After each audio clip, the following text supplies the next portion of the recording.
mapapanood sa Veritas TV, Sky Cable Channel 211 at sa DZRV 846 Facebook page.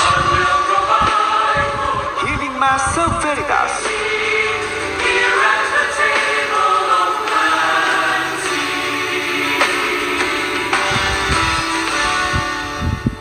Ronda Veritas Report. Damdaming anawim ng pari at sitwasyon kaugnay sa kahalagahan at pagpapahalaga sa mga simbolo ng Pasko. Ang mga detalye ng ulat na yan mula kay Nolan Ariola. Nolan, go ahead. Maraming salamat mga kapanalig. Maraming sagisag o simbolo ang Pasko. Ang araw ng makulay, masaya at makahulugang pagunita at pagdiriwang ng pagsilang ng banal na mananakop na anak ng Diyos. At sa pagdiriwang ng Pasko, isa sa mga sagisag o simbolo nito na nagbibigay ng kulay at sigla ay ang mga Christmas tree.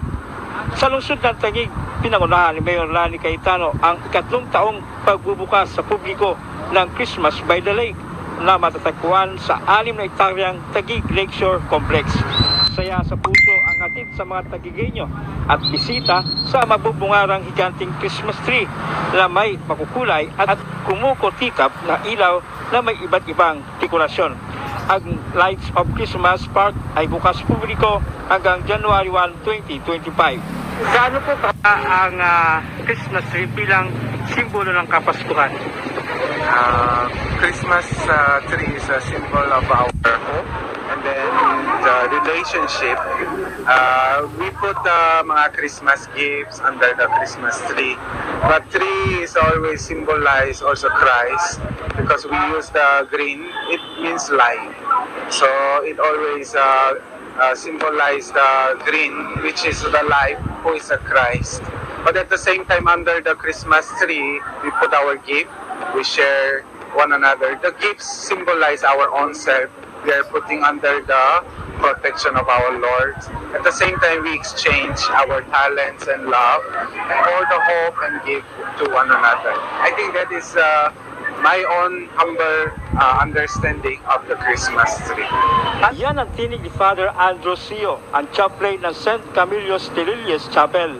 Panalig, isa sa advokasya ng simbahang Katolika ay ang palawakin pa at patatagin pa ang pananampalataya sa Diyos. Para sa Veritas 846, ang radyo ng simbahan, ako ang inyong kapanalig, Nolan Ariola. Sumainyo ang katotohanan.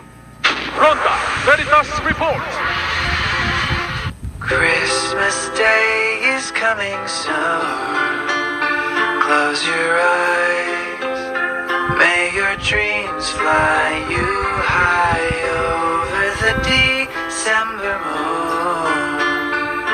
To sail among stars until you wake up to the day you've waited for. Christmas Day is coming soon. Kapanali, it's Advent season. 17 days before Christmas.